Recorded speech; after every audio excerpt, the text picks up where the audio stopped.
सनातन हिंदू एकता यात्रा की शुरुआत से पहले बाबा बागेश्वर देवभूमि उत्तराखंड पहुंचे। खरसाली में यमुनोत्री पूजा पाठ की।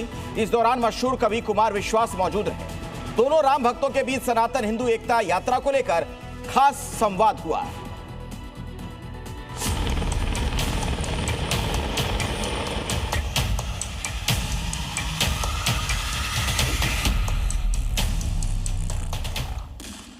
महाराज जी, पूरी जो यात्रा सनातन यात्रा जो आप करने जा रहे हैं दिल्ली के छतरपुर से, अब कहें क्या कि उसको उत्तराखंड से लेके उत्तर प्रदेश तक आप जाएंगे जी? क्या है, किस तरीके का ये यात्रा है? देवभूमि से ब्रजभूमि तक की ये यात्रा है। अब ये देवभूमि है उत्तराखंड, यहाँ हर प्रश्न का उत्तर मिल सकता है, इसीलिए उत्तराखंड हम आए हैं। हमारे भ्राताश्री ने कहा कि जिस यमुना के लिए और जिस हिंदुओं की एकता के लिए हम जा रहे हैं, तो नदियों से एक बात सीखनी चाहिए कि नदियां अनेक होती हैं पर मिलती सिंधु में है, सागर में है। यही हम हिंदुओं में चाहते हैं कि आपकी जातियां कुछ भी रहें पर रहो आप हिंदू।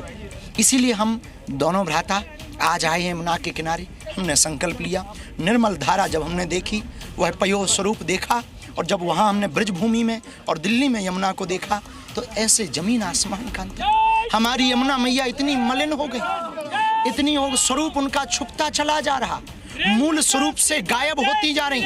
जैसे यमुना मैया उत्तराखंड से उत्तर प्रदेश जाते जाते मूल स्वरूप से गायब हो गई, ऐसे ही वर्तमान में हिंदुओं का हाल हो गया। 9 राज्यों में अल्पसंख्यक हो गए। इसलिए हमने ठान लिया, हेलीकॉप्टर और चार्टर्ड से सनातन नहीं बचेगा। गांव गांव गली गली हम 10 दिनों तक पैदल चलेंगे, 150 किलोमीटर की यात्रा करेंगे, हिंदुओं को जगाएंगे, हिंदू एकता का प्रण दिलवाएंगे, और ये उनके मन में संकल्प भरेंगे कि यदि अपनी संस्कृति नहीं बचेगी तो आने वाली तुम्हारी संतति भी ठीक नहीं बचेगी। तुम्हारी संतति में न टीका होगा, न चोटी होगी, न माला होगा, न भाला होगा। वो दूसरे शुक्रवार को जाते हुए नजर आएंगे, हली उल्लाह वालों के चक्कर में पड़ते नजर आएंगे। उनकी ठटरी और गठरी बांधने के लिए 10 दिवसीय सनातन हिंदू एकता पदयात्रा है। हिंदुओं को जगाने के लिए, सनातनियों को एकजुट करने, किसी मजहब के खिलाफ नहीं है, किसी सरकार के खिलाफ नहीं है, केवल हिंदुओं के पक्ष में है। अपनी संस्कृति का प्रचार करना इस देश में गुनाह नहीं है, अपितु स्वाभिमान होना चाहिए। हर हिंदू का कर्तव्य है 7 नवंबर से 16 नवंबर तक एक दिन राष्ट्र के लिए, सनातन के लिए जरूर निकालें।